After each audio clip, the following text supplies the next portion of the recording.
Are the Denver Nuggets close to winning a title? Is that what this playoff run told us? They're right there at the margins? Or was that deceiving and there's big changes that are needed this summer? That's our topic today. We're going to talk about areas the Nuggets can grow, where they should be expected to, and where the Nuggets shouldn't take this season for granted. This is DNVR Nuggets.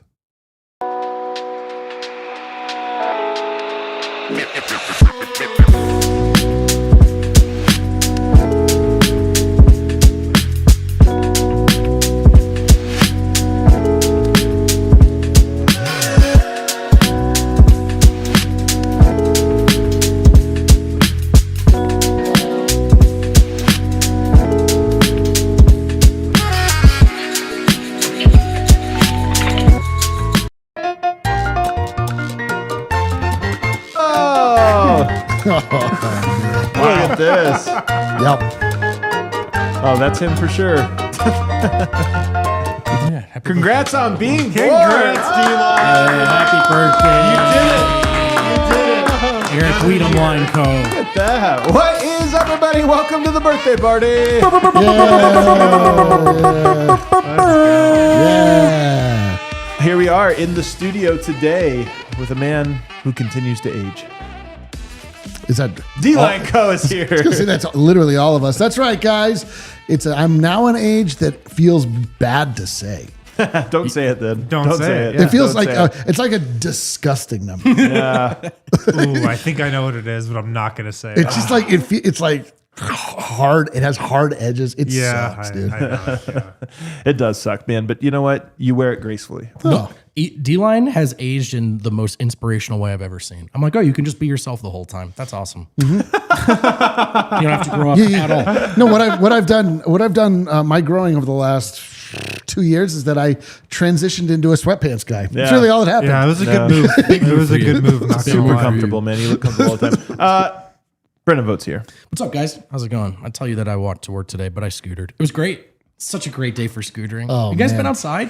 No. No. It's awesome. No, I Is haven't. it? It's great out. Does yeah. it still have like the sun and stuff? Yep, Like, sun's out there all for sure. Awesome, man. That sounds so nice. Rounding out the show, Harrison Wind.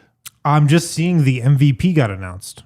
Hold the fort. The MVP is announced. Just Yeah. seeing this now. The He's NBA been did announced. this right, man. I don't care what people say. Waiting till an off day in the third round, that's how you're supposed to do it, man. I hate when they make Why? it like an event or like build into a storyline. I just like when they hide it. Yeah. I think that's the way this is supposed to go. Why So good hasn't job, Adam Silver. there been any reporting on this or anything? Like why they're doing it this way? Right, because it is different than how they've rolled out the awards in past years. You would have think somebody would have some story on it. I think I'm telling you, man, everybody in today's day and age is afraid of hurting people's feelings, like especially leagues. And I honestly think it's probably as simple as that. It's like, I don't know, man. It'd be uncomfortable to do it in front of Jokic. It's like, come on, guys. What? They're worried about hurting Jokic's feelings. Jokic, meanwhile, has no idea. He's like, am I winning it? Who's getting it? I don't know what's going on. Yeah, that is one of the storylines, man. It's so weird. Is he getting it tonight on TNT? I think TNT owns... One of this is TNT owns the rights to announce MVP. Right, so it would have to be a Tuesday or Thursday. Or just a TNT. It's Saturday. been a little bit weird, but yeah. So, but I do feel like it's kind of anticlimactic almost in a way. And Well, it happened trite. after the season was over. Well, so. and it's also happening in the 2-day span where SGA is literally becoming a terrorist.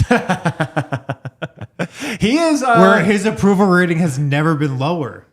I mean, that's all anybody is talking about online. By the way, I don't mind it. If they- I don't mind it at all. if they had just done It's it in kinda the second crazy. round, he could have had a moment where he beats a Jokic-led team. And but hey, listen, whatever. I mean, it would have been cool. That's like For how do we them. tell stories about Yeah. the league, but doing it on an off day, I guess, is cool too. And I want to start by talking about the game last night because obviously Nuggets go to a game 7, you miss out, and you always wonder what could have been. And we talked yesterday about how some of us are rooting for Timberwolves in this one versus OKC. People are neutral. I've changed my allegiance. Yesterday I said I'm all Tim Conley. I'm going for the Wolves. I now want the Thunder to go 16-3.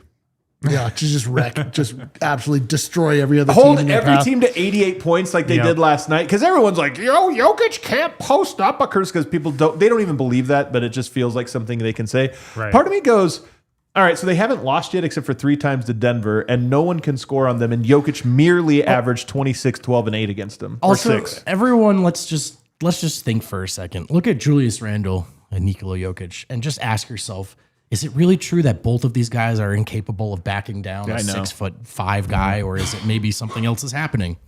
And I didn't want to talk about it during the Nuggets series. I'm so grumpy about it. I really didn't want to talk about the Nuggets series at all, and the Nuggets are out now. But now you're unbiased, so we can talk. I'm it's about still biased, teams. but I'm watching them play Minnesota. I'm going, yeah, no, it looks the same, man. It looks the same, but I digress. Yeah, and this is the storyline, honestly, of that Thunder team. And it's funny because everybody has this is my honest take on it, because the story today is fouls versus what's a foul and what's not. It feels like murder is you can get away with murder, but also on Shea you can't like breathe in the vicinity of him. So it's this weird thing where you're kind of almost on both sides of way too much allowed, way not allowed. I think that this is a thing where it's easy to get mad at the participants, a la Shea, Lou Dort, Caruso. I just think the league has a stupid standard about what is and is not a foul, where contact is allowed on the court, where it's not. And the Thunder, like with their big brain Dagnot, is like, all right, they're not going to call if anybody posts you up, you can just like do whatever you want to them. If they're on the elbow, you can do whatever they want. If they're stationary, you can do whatever you want. But if anybody's moving towards the basket, just fall into your defender because that'll be a foul. And I just feel like they are taking the way the league calls this to its zenith. And when you see it in stark contrast, you're like, wrestling's not a foul, but breathing on a guy is? It all stems from the concept of the freedom of movement. So if you're like impeding someone's movement, that is seen as a grave... With the ball. Yes, but that's a grave trespass to like impede someone's movement with the ball somehow. But then... they never address. I am so grumpy about the way that Nikola Jokic was defended during that last game, and just in general, the number of Nuggets players that were tackled that turns into turnovers. It is wild. I couldn't even bring myself to watch the last game. Like I'm still like so like salty about the entire thing. It was not that good of a game, man. It was pretty. I mean, no, I saw the score and I was like, oh, wasn't that cool. good. This is gonna suck. I watched the Fever game earlier. Way better. yeah, well, it's also funny coming off that Nuggets series where like we saw the like disposition between how the game is called, because the Nuggets have the best post-up player in the league and the Thunder have like arguably the best driver in the league. And you just really see up close, point blank, how the game is officiated for post players versus how it's officiated for guards. Yeah. And like having SGA and Yoke playing against each other, like that highlighted that even more, like that discrepancy. And it's carried over to the next round, obviously. It reminds me, this is I play pickup. I wish Dev was here because this happened in the last week. Like game point, right? You get the ball in the blocks is where I operate. I'm going to score on a guy. You make a move, beat him. They wrap you up because then it's check ball up top. Sure. And you're like, okay, well, this was lame. I just beat you, but you saved it. Go again.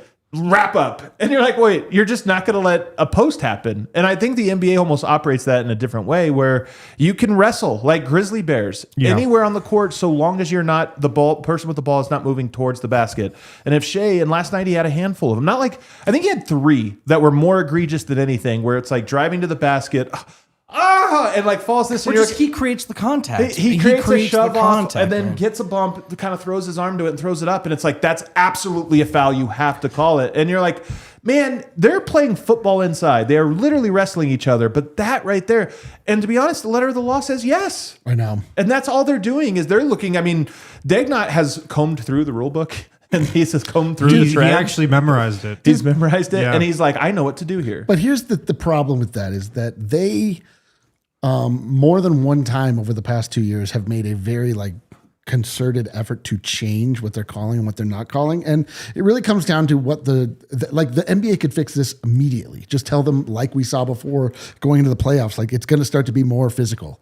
They can just say like, don't reward that shit. Like, sorry, Kel, write the report. It's my birthday. What do I care? I'll write the report. It's my birthday. But they could just easily say, don't call that. And they don't. Like it wouldn't take a monumental thing to fix this. It just is a decision by the way that the NBA, like they have no problem changing things behind closed doors, but they clearly don't view this as an issue. It's kind of a Steph Curry rule because he is the most fun player and the most popular player of the last 15 years. And it's like, hey, we don't want to do anything that would make Steph less valuable. And I don't think Steph like takes advantage of this. What's happened is other people now take advantage of this idea. And it's like, okay, well now all of a sudden, we have all these guys that are maybe a little inflated in their value. And by the way, Shea didn't have a great game. 10 of 27, I think, something like that. Like he had a poor shooting in the second night. half, I will say. Yeah, he was good. Responded in the second half, but it's not like he had an efficient night. He shot 38%. So it's one of those things where it's like, yes, I think the NBA just likes this, but it will come to a zenith. And if it's OKC New York, I think that might be the revolt that's needed because Jalen Brunson's the exact same. And if we get a series where both guys are just doing the same thing every time and everyone says no thanks, it might reach the boiling point. SGA and Brunson, man. Just doing the same moves. Wild. Like if the same things. Wild. I think it was Ben Thompson last night who tweeted, how fast would Caruso or Lou Dort foul out if they had to guard SGA? I don't know what would happen. And that's actually the point. Like I thought the Nuggets Thunder series was kind of appropriately ref for almost everyone outside of SGA. Like, I mean, I think Jokic was getting mauled by smaller players, but I thought Denver was allowed to get physical with the rest of the Thunder's roster, but not with SGA. And also, man, this stuff just reminds me a lot of the Harden thing. Like, people are going to say, well, look at free throw rates, look at free throw numbers. If he's a grifter, then this guy's a grifter. And you can't gaslight me out of this, man. I know the difference between someone who's playing to get a call and someone who's trying to buy a call because they haven't been able to buy one all game. So obvious. That's the worst part. The thing, oh man, my thing is like, I don't even care how SGA was officiated in the Denver series. I didn't feel like he got a super favorable whistle. I just feel like Denver didn't get like nothing. They were just allowed to play against them with such a physicality that's just illegal from the beginning. Because But Denver doesn't have drivers. This is why. I know. But you watch it and you're like, I can like that shouldn't be okay. I have a whistle. I can make a stop to it, but I'm just like, yeah, no, that looks fine to me. Jokic can get hit literally 4 times on the arms by 4 separate guys when he has the ball until he coughs it up. And it's like, oh man, that's some great defense. It's like, what are you talking about? That's great defense. That's and the insane. Thunder are not only aware of that advantage, but this is part of their roster construction. They have 12 playable guys. They do not care if Alex Caruso fouls out. That's the thing. He plays 24 minutes a night. And that's, by the way, credit to them for that approach. 100%. So they have guys that are like, oh, Caruso's got 4 fouls. Keep him in there. We don't care. He fouled out. Put Case and Wallace in. Oh, Case and Wallace fouled out. Who cares? Throw Wiggins in there. They purposefully have a bunch of guys who are in there to push the envelope because even worst case scenario, you foul out, it doesn't matter. Totally. And so they take advantage of that. Yeah. They're taking advantage on both ends. And again, I can't fully blame them, even though I think it's lame. I can't blame them. It is them understanding the way the NBA has moved and building a roster to take advantage of it. For sure. And I think the Nuggets need a player that does that. Whether you want to call it fouling, dictating the whistle, just a guy that's like, you have to call this every night 82 times. And now it's the postseason and this is my reputation and I'm just going to do it. Then they're just going to change the rule. If Denver gets a little too good at that. Another thing that happened last night, though, and this can maybe bleed in a little bit. Actually, before we I'll get to the Malone piece on the next side. The last thing I'll say is this. The Wolves didn't look that good last night. They're not. I mean, we'll see. It's game 1. We can't read too much into it. They looked like the Wolves, man. They did look like the Wolves. They look like a team that could defend really well, but can't score, and certainly is not offensively versatile because they've actually had a great offense in this playoffs. And they've gone against good defenses. So you kind of wonder, like, maybe they're figuring it out. Last night, there's just no versatility to the roster. Ant rolled an ankle. Maybe it was that. But their offense sure devolved into a lot of, like, stagnant ISO 3 contested threes. Dude, does Ant go out in every game? I swear to God, there's been 7 times I've mourned his loss in the playoffs, and then he's just like back the next quarter. He's like, got the LeBron thing where he's always healed. Like he's He's also young too, so it's just I can't figure it out, like whether or not he's like he has feigning injury too much, already, or like 5 times, or if he's like Paul piercing it, he's just like not prepared. That roll looked to me like it would have cost me a game. It's crazy. It goes really hard to the rim. Too, like I said, I didn't watch it, but like every time there's a game that Ant's in, it's like at some point it's like Ant's gone to the locker room. I'm like, oh no, oh he's back. But he's always back. It is true. Man. He's like LeBron. They're real injuries. I just think those guys have the thing where they heal in minutes as opposed to weeks. Yeah. Last night did just take the knife that's already in my chest and just twist it. How could you watch that? I commend you all, man. The Nuggets took this Thunder team to 7 games. There were also 2 games where the Nuggets looked like they couldn't hang with the Thunder. So there's a whole. My only point being, there's a whole series, right? Yeah. This could just be the Wolves' game 2 and game 1. Totally. But I mean, neither team was that impressive, is what I'm saying. Yeah. And it just, it's just going to be another massive opportunity that know. the We're Nuggets just gonna let slip. Think about it. We'll just think about it forever. the rest of our Yeah, lives. only forever. Do you guys agree with me though that from a narrative standpoint, if they end up just going 4-4, Yeah. then you're like, hey man, there was two good I'm teams in the fully league on this year. board They with went just 7. the Thunder sweeping. Scott and- Foster got 2 of those games. Yeah. That was the difference. But Yep. here's the only thing is that like I don't need to give rise to a Thunder dynasty. Yeah, I know. Trust me, that's equally, if not more, worse than it would be. And they're actually set up to Yes. deal with the new obstacles of, Yes. of roster building. Because they in have a way every pick in the league. world that's ever existed. Jesus. Yeah, maybe Adam Silver will see the backlash to all of this and be like, okay, maybe we need to do something about foul griffing. It's on the table. Sometimes this is all that has to happen is there's this enough is- outrage. this is- The discourse in the last 24 hours was all complaining about And I the mean, NBA. this is the number one reason that a lot of casual fans will point to in terms of why they don't watch the NBA. It's this. Yeah. I mean, it's like it's like soccer does. You just people talk about it. It does suck though. Like, come on, man. Like, just don't let this ruin it for us. Like, People don't like it. I mean, just no, I know, but people it. don't like that. This exists in every league that, however popular, not popular, but I'm with, But soccer has let it infect the whole league to It where doesn't it's really just- happen in football. If this it's happened in part of football, the I think it game. would be like You can't do it in the football. white blood cells would get it out. Right. You know what the I mean? Like, it NBA, would they be can filtered out of the stop it. system. They could stop it, like you were saying earlier. They oh, could. totally. I'm just saying, like, I don't know if they feel like it's as pressing as we do. I hope they do. FIBA, it doesn't happen in FIBA. Do Nope. you guys remember Embiid's flop in Remember the how game where bad they? SGA was in That- the yeah, Olympics? no, That's for true. sure. And then it That's doesn't work. interesting. The one with Embiid where he flops and the ref kind of laughs at him, like Yeah. that's what we need. We need guys We to now get like absolutely- laughed at and shamed, and it'll be like, okay, do that, and guess what you're risking? Us all pointing and laughing at you. And throwing the ball at him was awesome. Fortunately, it still happens in the Throwing the ball at him WNBA. was awesome. but All right, let's take a that's break. story On the for other another day. side, Michael Malone may or may not have thrown a few jabs at one Denver Nuggets fan base, and one Nikola Jokic last night. Oh my God, I'm not ready for this either. Twist the knife even further. Shout out to First Bank, whether you're on the road or at home, somewhere in between. First Bank makes banking easy, convenient, and secure. Their mobile banking app allows you to check balances, pay friends, and manage your money anytime, anywhere. Here's the best part. You can open a new First Bank checking account today. You could earn $300. First Bank is all about helping you stay on track. Their tools make it simple to stay in control of your finances without the hassle. No matter where life takes you, First Bank, they give you the freedom to bank how and when it works best for you. So if you're ready for better banking and the chance to earn a little extra, $300, head to efirstbank.com/bonus, efirstbank.com/bonus. Open your account. Bank how you want, when you want with First Bank. Certain restrictions and requirements apply. Member FDIC. efirstbank.com/bonus. You can go there, open a new First Bank checking account today. You could earn $300 just like that. How about Mando, a men's deodorant brand that's hyper focused, lasered in on keeping every aspect of a man's body smelling fresh and clean. Talking every aspect. Again, Dude, I'll tell you, it's staved off the stench of death that I'm giving off. That's good. Closer and closer to the grave. No one even noticed. Thanks to Mando. No flies on me, thanks to Mando. Again, seriously, you have an entire body. So if you think about body odor and you just put one strip of deodorant on your armpits, probably not sufficient. Yeah. This is where Mando comes in. They call out the colorful parts of men's bodies, such as pits, belly buttons, balls, butt cracks, grundles, munders, and more. Scents that. geared towards men like Bourbon Leather, Clover Woods, Mount Fuji, Pro Sport.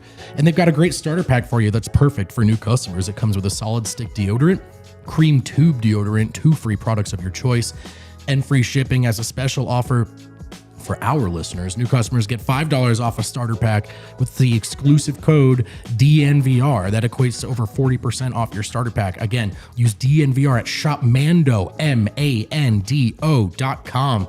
Please support our show. Tell them we sent you. Smell fresher, stay drier, and boost your confidence from head to toe with Mando.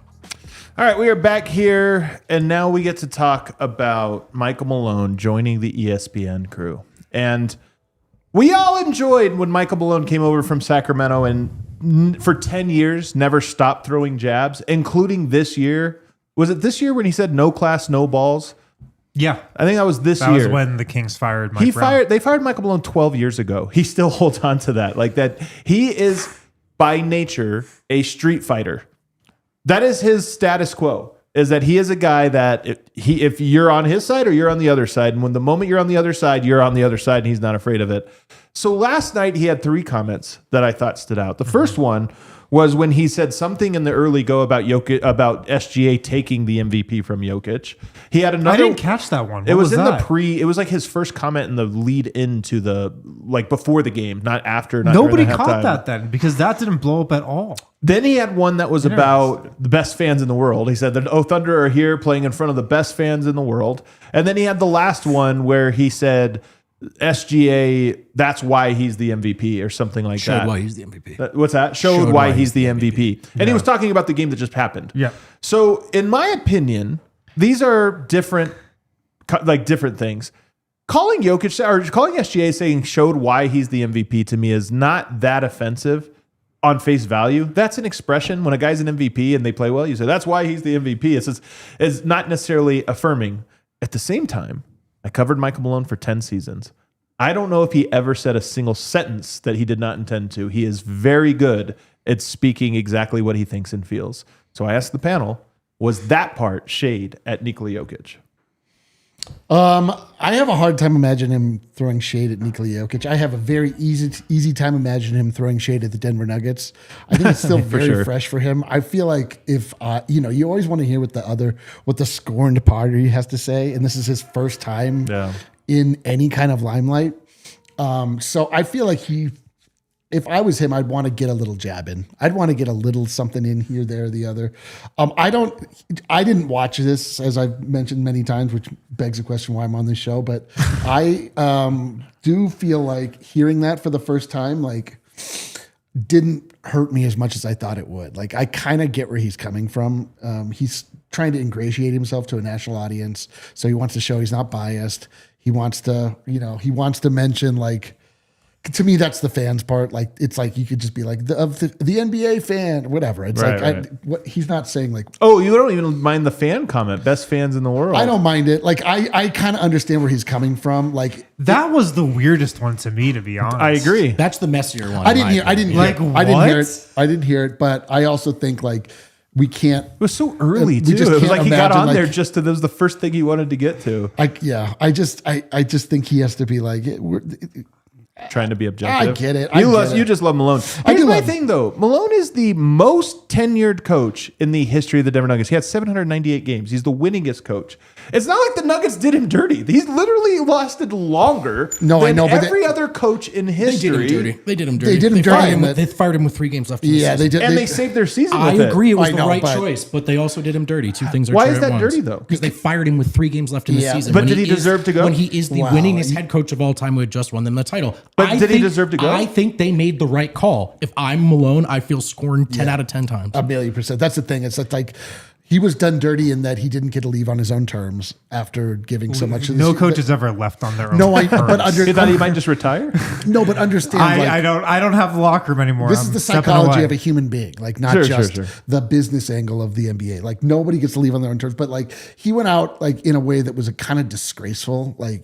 He should be pissed about the way he went out. That's what I mean. I don't think that means he was done dirty. But he was dishonorably discharged. That's what I'm saying, man. It's unceremonious. I mean, he was fired. Yes, brother. So he doesn't like it. You know what I mean? Dishonorably fire discharged. me 3 games before the playoffs. Send someone else to go cover the games. But I'm not going to get on and be man, oh man, those Denver Nuggets, that's the greatest organization I also on planet don't Earth. think he took a shot at anyone. And I don't think so Malone either. is petty, and I think he is vindictive, and I think he probably will take a shot at some point, and I think we'll know it when we hear it. I don't think those were shots.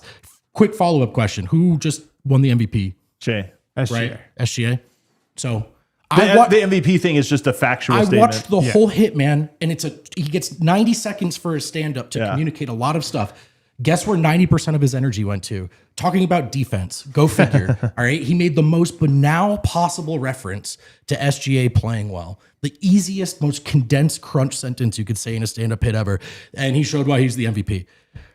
Here's the other thing. Who was playing in the Western Conference Finals last night? Was it the Nuggets or the Thunder? You're so fired up about this now. You want to be condescending. Okay, it was the Thunder. The Nuggets got eliminated by the Oklahoma City Thunder. Adam, just answer the question. Who was playing? Okay, the Thunder. Thank you. So did it seem like he was talking more about the Thunder than the Nuggets? That's probably because the Thunder were on and the Nuggets weren't. Here's what I think. If the Nuggets were playing and Jokic played well, he probably talks about the defense, and then he goes, and Jokic showed why he's the best player in the world. But Jokic wasn't playing, and SGA was, and SGA is the MVP. I happen to agree with most of this. Okay. Here's what I will say.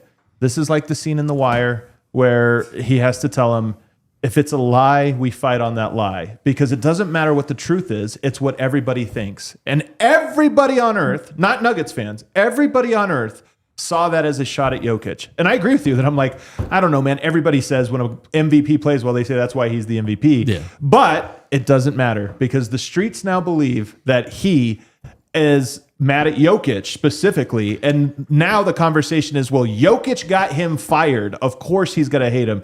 And to me, that's what sucks. Whoever, if nobody's to blame or somebody's to blame, sure, I agree that is now the discourse from every talking head in the NBA media. Here's what I took away from it. I don't think he was throwing shots at Jokic at all. Yeah. Definitely not. I don't really feel like he was throwing shots at like the Nuggets really. What I took away from what Michael Malone said last night is that like he has zero affinity or connection with the Nuggets right now. Yeah. He's not like former Nuggets head coach Michael Malone. He's just former NBA head coach Michael Malone. Yeah. Like he's a neutral party. Like he showed no allegiance to Denver at all. And look, he's probably really pissed he got fired still. I can't blame him for that, even though he probably deserved it. Like that's just how things go. So I'm not surprised he didn't show any allegiance, I guess, but it was just kind of weird to me. It is weird. The guy with the Nuggets tattoo on his shoulder, he was talking like he had never coached in Denver before. Yeah. You know? And you thought maybe some of that would still come out a little bit. Totally. And it did not at all. He was a neutral party. He was just an NBA talking head on ESPN. Yeah. That's what he was. Yeah, I mean, he's got to kind of go through a rebrand, like to be a national guy, like versus. He almost has to get away from it. He does, forward. And he did give David Adelman credit for playing zone against OKC. Yeah, listen, if I'm Michael Malone, I mean, do you remember when Mark Jackson had to then cover the rise of Steph Curry and the Warriors? Do you think Malone is on the broadcast if the Nuggets advance? Because I don't think he is. Ooh, that's a good. When did they announce it? They announced it after the or series. maybe they was are over. because that like is even more. ESPN is like more into that. I don't know, man. I don't know. I don't know if Malone wanted to put himself in that situation. I think they knew what the happened. script was. Maybe they were aware. So whichever it is, whichever way it is, we just say it's weird. It kind of sucks, dude. It's and totally look, it was weird. Malone is gone, and we talk about him, and not so favorably. Like when a guy goes, we talk about his warts. So fair is fair. It is a bit like 11-year relationship. You get in a breakup, and then you see on Instagram a week later, like I've never been in love like this before. You're like, what? We had 11 years. Yeah, you're like F off. Yeah, the best fans in the entire world. Like, well, I guess we're done here. So yeah. Again, you could take it personal or not. I don't personally take it personal. I more just think that's Malone, man. If you would have asked me how he's going to be, I will say this. I predict Malone will have worse than this in the future. Me too. I think we'll know it when we hear it. I think Malone, like I said, if you're on the other side, he is a true loyalist in that you're now on that side of the fence. I don't care who you are. You're my enemy. If you think about his most famous like speech, he's like take that L on the way out. You're either with us or against us. Yeah, that's it. Like that's how that man works, and that's how he works. He's great, and also why you don't want to cross certain people. Yeah, he definitely didn't think that line up. That line came from his soul. Yeah, dude, he wasn't like workshopping that. Like he's like, in my soul, I feel you're either with us or against us. Well, our old friend George Karl chimes in on this. Is George Karl and Michael Malone? It's funny, not really fans of each other. I don't know if not you guys at know all. this. Kind of hate each other. Yeah. And I love it because I think they're the same person. Let's pull up George Karl's response to this one. Do you have it here, Kale? He says, Jokic was the MVP again this season. It wasn't that close. But I guess I'm the only former Nuggets coach who knows that. George Karl will never pass up an opportunity. He's also a year on my side or that side. And he sees Michael Malone on the other side and was like, you know what? Let me get a billboard. First of all, don't let Michael Malone have a Twitter in 30 years. Oh, we got to get him one. Second of all, didn't George Karl just say that's not him on Twitter? That is him, though. That's the guy I've been following for so long and worked the show But with. I mean, I have a theory on this. I mean, his handler is the guy that tweets My for theory is it's a Magic Johnson run Twitter account. Oh, well, I know for a fact it is, but Yeah. they typically were run through George Karl. I mean, it was. I'm sure he's saying that. Yeah. Yeah. But he's not actually typing it out. I still like the beat. It's still up, by the way. So even if he's like, that wasn't me who tweeted it, but it is still there. Yeah, he's obviously cool with it. Amazing. George is the best. And that he's the worst. But like, he's like not afraid to cross every Couldn't line. agree more. It's great. Yeah. Listen, I love, listen, we're entering into a tumultuous period. We might as well enjoy a little bit of the chaos while we dive into the abyss. Our two ex-dads are fighting. Dude, totally. Our two We're just stepdads. like, hopefully we just get in a thing Why are where you they so bothered? each try You're and so bother. bothered. I'm not bothered at all. All right, let's take another break. On the other side, we'll talk about where the Nuggets go from here. Are they close or are they actually far away? We'll get to that on the other side. I bet they're physically far away in Cancun I'll bet they're pretty far, to be Or honest. Cabo. or Sombor. If you guys need floors, new floors at your home, your business, you're repairing your floors, whatever it might be, hit up Empire today. $350 off. That's what you can get with Empire today when you use the code DNVR. Go to Empire today/DNVR. You get a $350 discount with the code DNVR. Empire Today, they are the best at floors. That's all they do. That's all they're focused on. All their time is spent on floors. So if you're putting in new floors, it's a big project. Costs a lot of money, a lot of time. Go with the pros. Go with Empire Today, the people that will give you the one-on-one attention and customer service that you need for a job that big. You can schedule a free in-home estimate today. Some things are just better at home. DNVR listeners can receive a $350 discount when using the promo code DNVR. A $350 discount with the code DNVR. Restrictions apply. Visit Empire Today/DNVR for full details. And I would say that Empire Today, a floor raiser for your home. Nice. That is amazing. How did I not think of that? I'm supposed to say let's drive into the playoffs with Toyota. Unfortunately, fellas, drive we're fudge driving on out, very dude. far out. We're driving out. But if you're going to the playoffs, I'm not going with you, dude. I'm going to get my own ride. You could enter now for your shot at winning incredible prizes, I'm back including in. playoff tickets, all that stuff. But also, Toyota is the official vehicle of DNVR. Trucks have always been a part of Toyota's DNA. So have SUVs. So have all their available all-wheel drive or four-wheel drives, like the Epic 4Runner. They have If you could road trip through the mountains in one of the cars, what would it be? Would it be the 4Runner? Land Cruiser or 4Runner? It's got to be one of those two. I'm telling you, like, Tundra, big old. I need something that I can turn into. to haul some stuff? I need something that I can turn into a home at a moment's notice. You know, I think like, the 4Runner fits that. Okay, I've seen a cool. lot of people put the old like bed in the back with dude. some blankets. I'm trying to custom Mobile van hotel. life. Yeah. in the van. Toyota Sienna. No matter what you're looking for, you can find them. Do yourself a favor. Visit your Front Range Toyota stores at a location near you. There's AutoNation Toyota Arapahoe in Centennial, Corwin Toyota in Boulder, Groove Toyota in Littleton, Mountain States Toyota in Denver, Stevenson Toyota East in Aurora, and Stevenson Toyota West in Lakewood. Toyota is a proud partner of the Denver Nuggets and the official vehicle of DNVR. Toyota, let's go places. Man, we have not had an American-born MVP since 2018. Dude, we're the LVC, dude. Least valuable country. What are we doing with That's ourselves? so crazy, man. That's kind of wild to think. If you look at the history of it, they were all until Elijah won. Then they were all again until Nash and Dirk. Then they were all again until Giannis. Who's the closest? Who's the closest American to being the MVP? Ant? Yeah, probably, I would say. Does that sound right? Maybe. He's not going to be top 5 in MVP. But I mean, that's the closest But who's the one. though. closest- Who's- who's the It closest was one? Tatum. Tatum. But Oh, yeah, Tatum Tatum. has to recover now from a very serious injury. And I'm not saying that. Like, he It sure sounded Yeah, like you were you saying are. No, what? What are you guys talking about? No, I'm serious. As Your a- delivery today is just a little, it feels seriously sarcastic. This is. Hang on, I is was Tatum going to compete for the MVP next year? no, he will be. No, he's he will not. be Okay, I was injured. literally stating a fact. I don't know if Tatum has to deal with a serious injury. So I don't know. That I'm is just true. He's Chiming not in on going the to win it question. I next don't year. know, guys. All right, moving on here to the Nuggets rebuild or the Nuggets offseason. Here's the thing, man. If the Thunder do roll through this, and that's a big if, we have no idea, but if they do roll through it, The we're going to look Thunder back and rolling? go, Oh, Denver took to a game 7. They had an injured Eric Gordon. They had an injured Michael Porter, and they had a roster that, by all accounts, was flawed, but maybe only a guy or two short. I think you're likely losing Russell Westbrook this offseason. I just think he's earned enough. Like he's had a good enough year that he can probably get. He's going to get a raise. He'll get a raise. So I think that's what he wanted as much as anything. I think that's what he wanted this year. Why wouldn't he? What?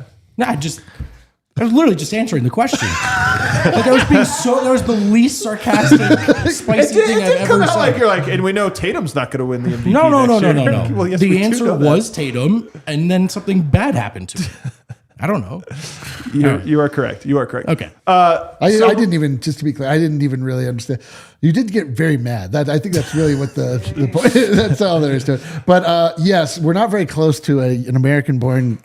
We're going forward now. We're going forward. That was the last time. Okay. So you look at this and say, okay, Russ is likely gone. And he was a big contributor this year. I mean, for all of his giveth and taketh, honestly, the Nuggets will miss him and will need to find somebody to replace him that can play. I don't know if it's just Jalen Pickett. I think it probably is another player.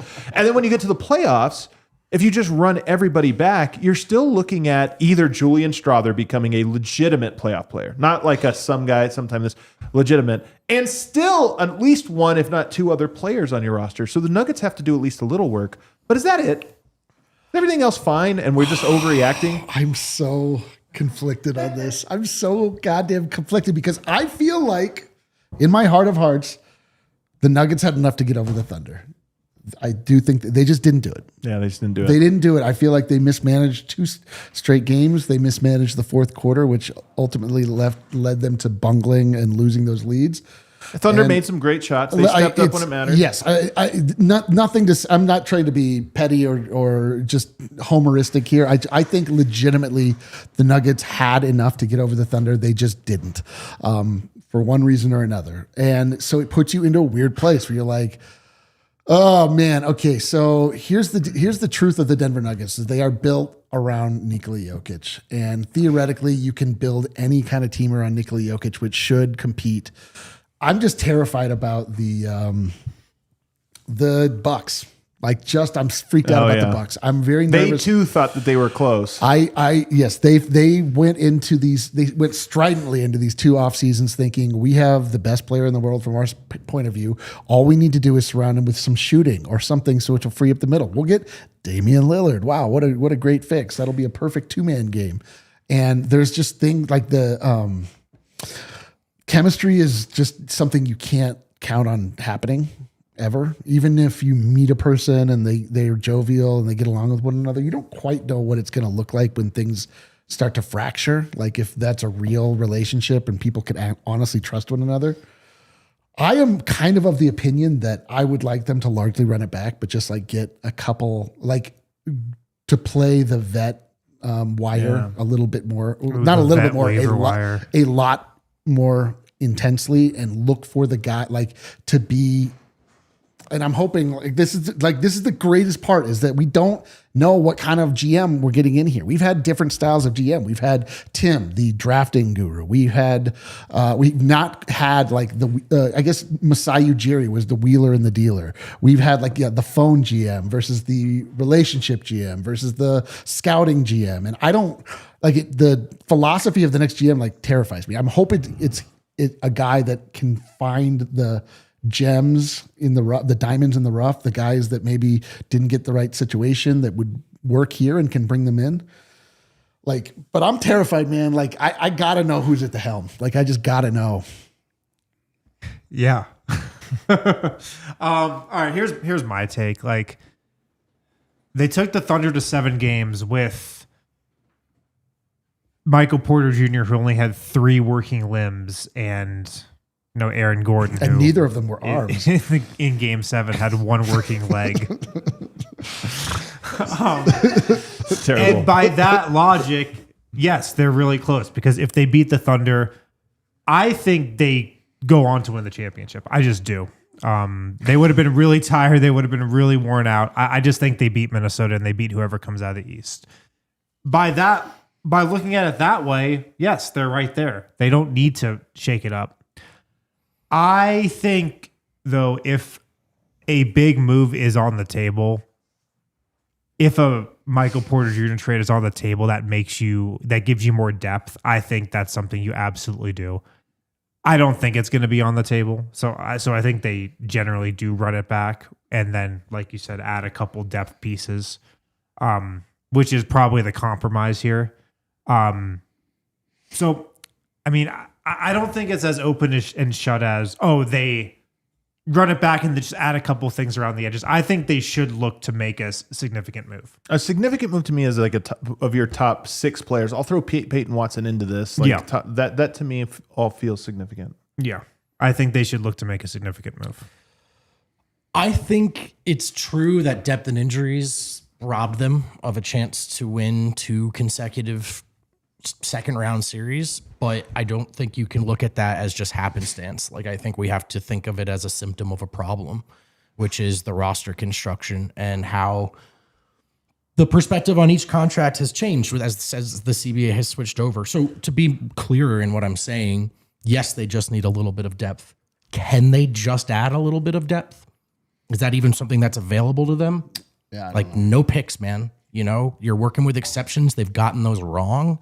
There were a lot of decent players that were on the dumpster heap at the end of the year. I mean, everybody will point to the same guys, Gary Trent Jr. And, you know, and like, and if those guys are playable players, maybe it can be done, right? I'm just saying, I think I think it's a fact that they were close and that injuries probably cost them. But the question is, for sure, what do you do to round out depth, and does that require, to some extent, starting over? And so that to me is sort of the big question that, to me, kind of comes out to, like, if they go internal, I think they're going to look at it in the former. Like, hey, we just add a little depth. These guys can do it. If they go external, fresh set of eyes, as Wynn said yesterday, maybe they feel differently about Porter and Murray. I feel like Josh Kroenke views them as still chock full of juice. I do too. I think that he thinks that they are a few key signings away from competing for the ultimate prize. And I don't disagree with him. It's tough, man. Like, the end of the season was so tough where you just got nothing out of Michael Porter Jr. and you're like, well, all right, how much of this is just his current injury? You got to think a lot of it, if not all of it. Like, he just can't shoot at all. He's shown, though, he can shrink in other series. He's not the most reliable guy. Jamal Murray, obviously, you need more out of. But I was saying, you know, I was imagining him going into this Thunder series as tough for him, and I would imagine he'd get probably about 20 points a game, which is almost exactly what he got. It's just like you don't have then somebody else to really rely upon. Aaron Gordon got hurt. Like, nothing's fair. Everything's unfair to us. This is a very nervy point in the history of the Denver Nuggets because they have so much available to them, and it just feels like they are a few turns from either absolute glory or complete destruction. Right. Because I think that's where they are. It's like, it is a slippery slope between right on the doorstep and, oh my God, we're way off. Here's what I think is true, that the Nuggets pushed to at this very moment feels like the favorite to win the title. They pushed them to 7 games. They won on their home court, which, by the way, is not happening. I don't know if you've looked at this, but their home court, they've been able to protect that. Denver got a win there in game 1. I think what also is true is that the Clippers took them to 7. And if it weren't for Aaron Gordon releasing the basketball 1/24th of a second on time, maybe that series is different. We're talking about a loss to the Clippers. Nobody right now is saying the Clippers are close. Right. It's the opposite. And yet that was a 7-game series. And what also is true is that the Nuggets won a low 50 games this year. Not a very impressive number. And health for the year, I think, was pretty average. I mean, I know we can point and say guys miss time, but most teams have guys that miss time. It's just, this is the modern NBA. Nobody plays 82 anymore, and there's always one injury that hits a team. So I look at that and I go, Denver may be as closer to winning 54 games than they were 46 because they lost some games that they probably just outright shouldn't have. But still, the regular season seems to be a struggle for them because they don't have 10, 11, 12 player depth. So that, if you just say, they're a player or two away, well, that's not going to fix the regular season. You're still going to have Yoke carrying a heavy load for 6 months.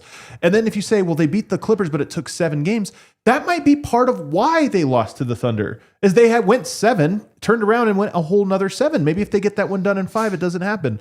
So I think, yes, Eric kind of put it perfectly in that, yes, they are close, but they're also close to falling apart. Yeah. And that's why you can't treat this as everything's fine here. You have to be like, no, these margins are so important.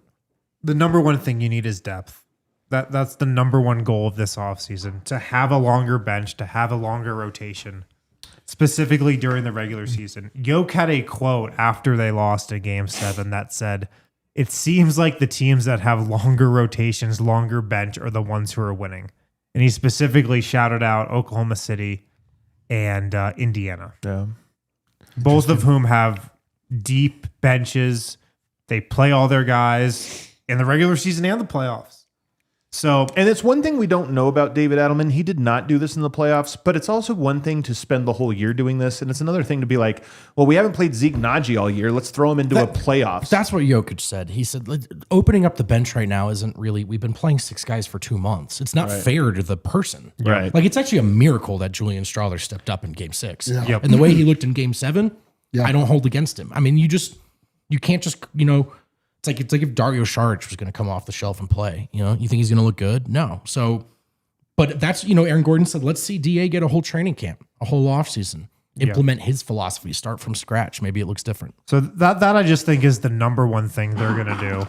Man, partially because Yoke just came out and said it. Yeah. Like that was a pretty clear and pointed statement, in my opinion, from him. Yeah. The other thing that's like should be noted is that they had a 3-prong plan on how to address the backup 5, the depth that matters the most to Nikola Jokic, and it all fell apart. Deron Holmes tears his Achilles 1 half into summer league. Then AG gets hurt. Then Saric wasn't good. Saric's not good, and Vlatko Čančar got hurt. It's just like they didn't have, so they had to rely on DeAndre sometimes not, but that's not a real solution to the backup 5. It is funny to think that this might have felt a lot less if it was just for Vlatko and Deron Holmes, which I don't know if you should be counting on a rookie and a guy coming off that injury, but both of them did go as bad as it could have gone. As bad. So that's tough. That's like another factor. I mean, this is all obviously 2020 stuff, but it all plays a part into their ultimate demise. Like I don't personally think that fatigue was their problem. Like I don't think that they were worn out by season's end. I'm sure they were tired at the end of the game. I think I think but I mean not compared to last year. Like I don't think that that's the story this year like it was last year. Last year was like clearly like, oh, they just can't, like the Wolves just beat them down. To me, like this year was like, oh, Oklahoma City just tackled them all game. And I'll tell you the team thinks that they were exhausted. Well, I mean, I feel like they say that at the end of every season. Because the they probably 2. are. Like I was exhausted at the end of, as of yesterday. I had to take yesterday off. I too was exhausted. I think they feel that was a thing that they have to address in future seasons, that they were more tired than they needed to be at this moment. And I think they, to be honest, all said it after game 7. Yeah.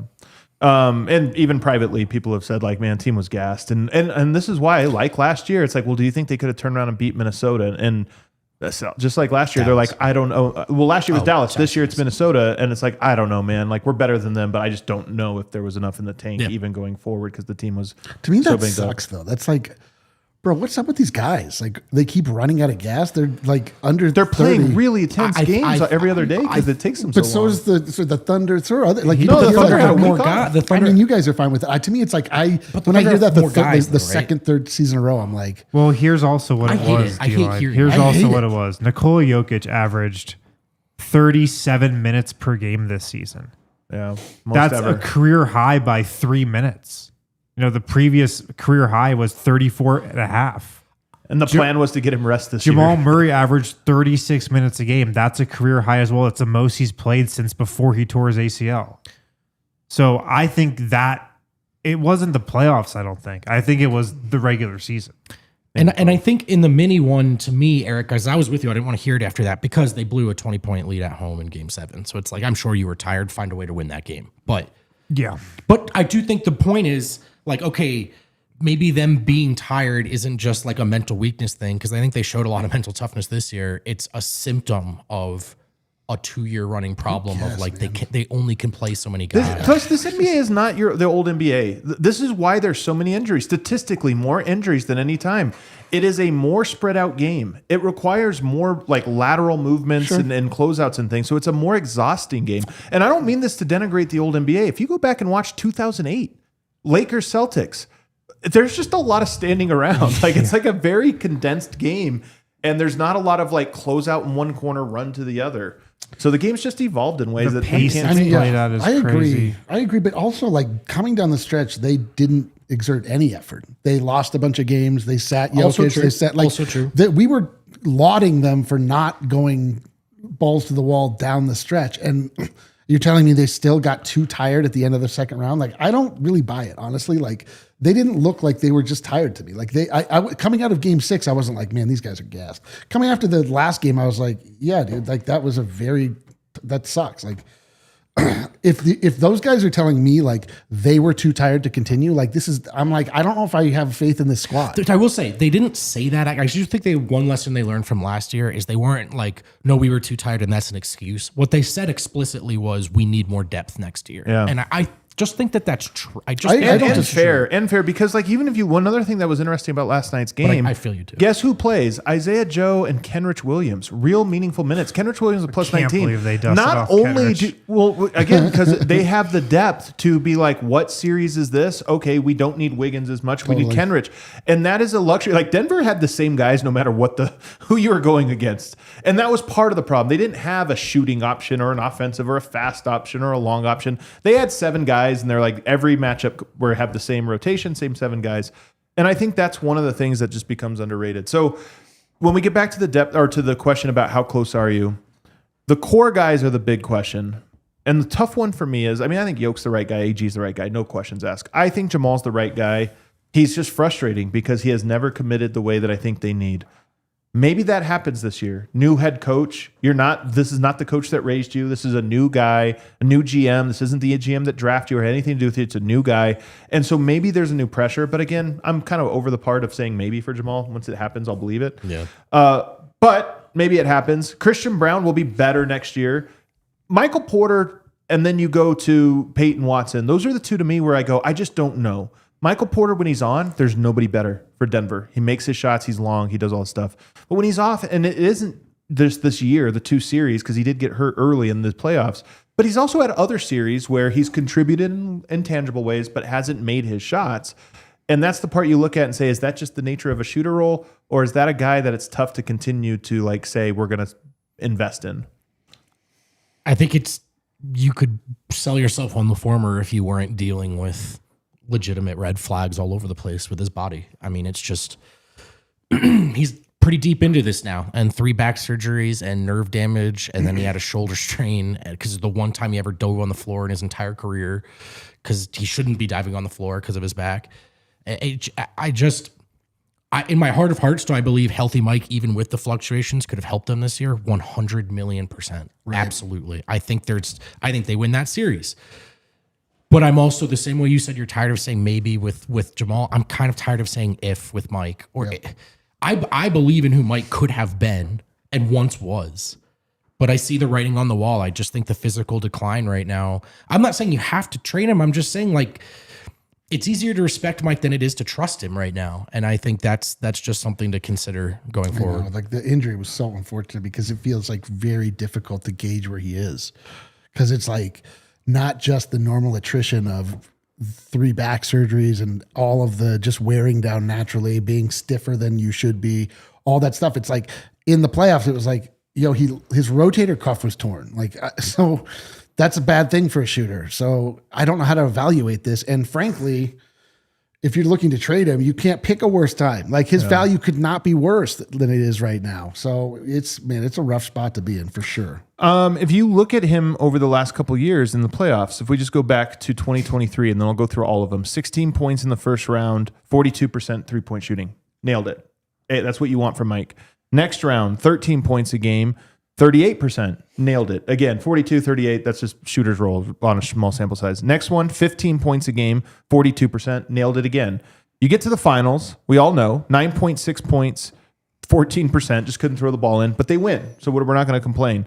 You come back against the Lakers, 23 points, 49% shooting. This is his best one. You go, okay, we're there. Second best player. Then you go to the next one, 11 points, 32%. And we go, okay, that's not a good one against Minnesota. Then you go to the Clippers this round, 11 points, 44% shooting, low volume, efficiency's fine. And then this one, 7 points on 25% shooting. So now it looks like 2 of the last 3, 3 of the last 5, he's kind of had disaster series, meaning 25% or and low volume.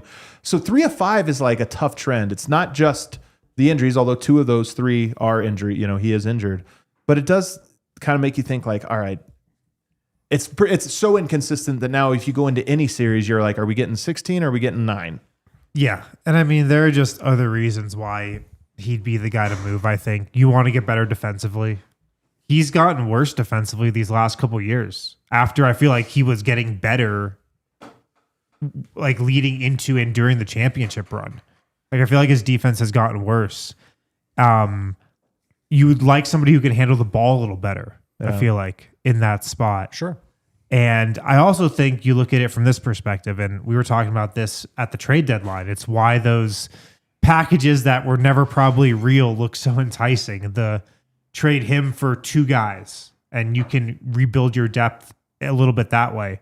Also because in this CBA, it's just really impossible to build a team, as we're finding out, if you have 3 max contracts. It's just really tough. I think that part's actually bigger than all of this. And especially if your third is him. This is the biggest part of all of it. It's just the new CBA, 3 maxes doesn't make sense. And so it's tough. What I will say is, for all those reasons, he's clearly the odd man out, in my opinion. But it's going to be really hard to trade him. I don't think there's going to be a trade that materializes that makes sense to move him. I agree. The optimistic view is, and the positive view is, if he is healthy, we know he can be a dynamite fit there, bottom line. one more thing here, because I'm actually, I think, more don't trade Mike than trade Mike. I think I'm more on that side, but I could be talked off of it as we get into this offseason. Here's my big take. He's only ever played for Michael Malone. Michael Malone has ever only put him in the corner. He has never been a guy. I've always said there's movement you can use to augment his gravity. And I know he's frustrating because he doesn't always read the court. There's simple things you can give him. It's like, hey, hand off, sprint off these double pin downs, go into your shooting motion and just do it. Just let it fly. And that opens things up.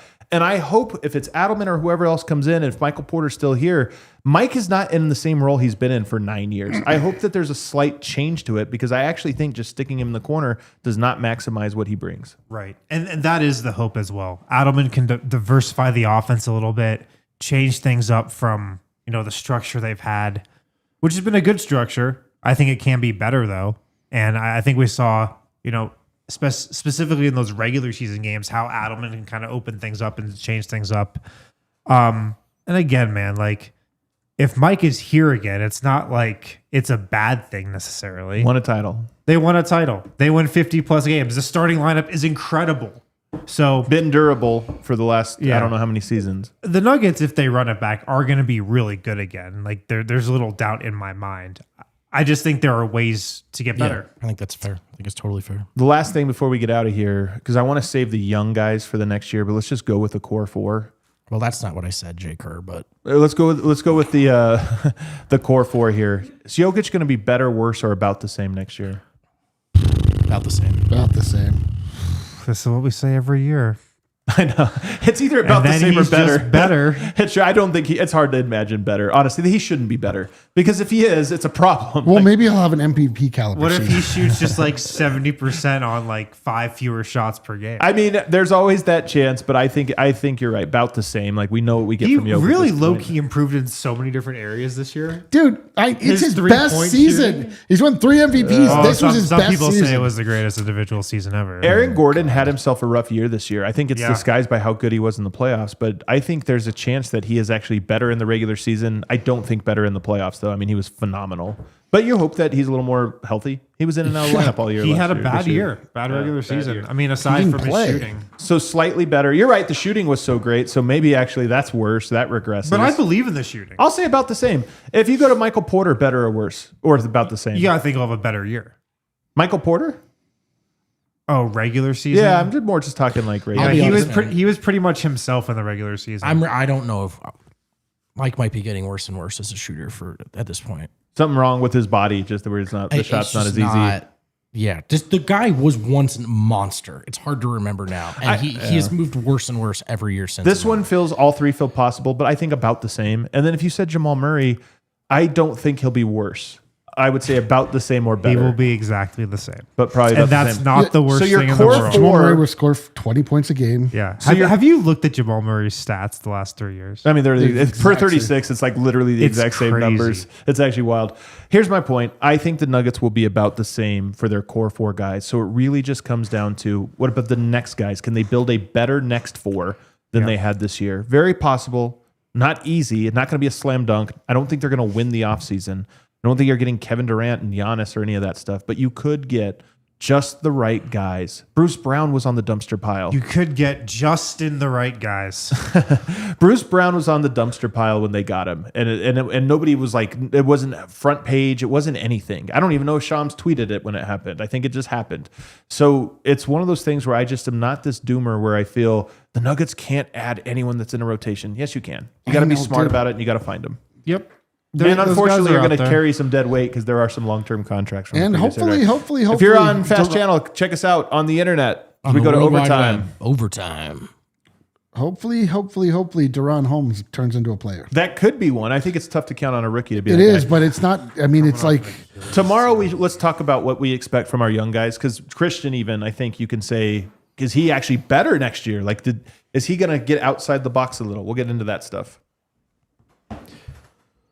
Let's start with these super chats. Hook 'em 15 from now on. It's Mike Malone. Loser me. Take that. Should we call him Mike Malone from now on? Oh man, Dylan just go Cantor. full petty. I'll say this here. Put the pistol in the holster. I think he'll give a bigger reason. He'll give you a chance. He'll give you a chance. You think Put he's it like down, he's taking in everything that's being said right now, and he's just like, man, just wait till they see what I've got on Thursday. This is the do you bite your thumb at me? You I thought bite that my was, thumb, you but thought not that at was thee. a jab. But it's Dylan coming. Cantor, happy to be here in Minneapolis for Game 3 of the Western Conference Finals with the second best fans in the world, Michael Malone. Probably. That's good. That was pretty good. That would be great. Brian B, look, if you want something drastic, I know another team wants off a max level player, trade MPJ plus Watson and pick to New Orleans for Zion and play AG at the 3. I mean, dude, I would Zion take it. is so good. I would take it, except for he would play 11 games. I would totally. Zion is the perfect player to like throw into the how much do you want him because he is so dominant and so unreliable. I know, but it's crazy. like There's so many guys like that too. I know. And just you forget how many. Like this time of year, it's hard to remember how many teams there are. There's a lot, dude. Because Zion is doubled more than anyone in like the history of the NBA. Really? It's how dominant he is, man. It's disguised by his inconsistency of health and dumb team. Yeah, you want to talk about a driver that would change some things. Birdie Rose, you know what I mean? She's like I want to see Caruso. I want to see Caruso driver. take those charges. Yeah, dude. Be like, he has Zion 2 straight charges. Just make them think about it rest of the game. How does Caruso guard him one-on-one? How can he do Be it? like, well, look, he actually got a little saddle. He's riding him around. Jokic and Zion is one of the like just imaginary duos that is so cool. They'd be so good if they could stay on the floor together. We got to get They Steph. could. How do we get Steph? I'm saying if Zion can stay healthy. Birdie Rose, $10. Happy birthday, Eric. Fellas, would you have taken a tech to hit SGA in the rocks if he fell to the floor in front of you? With a dart? With a target? I would have. My aim would have been better, though. I don't want to hit somebody in the rocks. I would though. have I'd just thrown the ball fight like back a at man. him like, Dude, Edwards did last night. What a stylistic changeup from Birdie Rose. She's such a, generally usually a speaking, sweetheart, right? she's just like, you guys had a great show. Good job. I want to kill us. No, she's pissed as well. I love it. I love it. Yeah. Me too. I'm all about it. I do want everyone to hate Shea. Me too. Like, it's Don't just worry. lame, man. They do, man. I know. They do.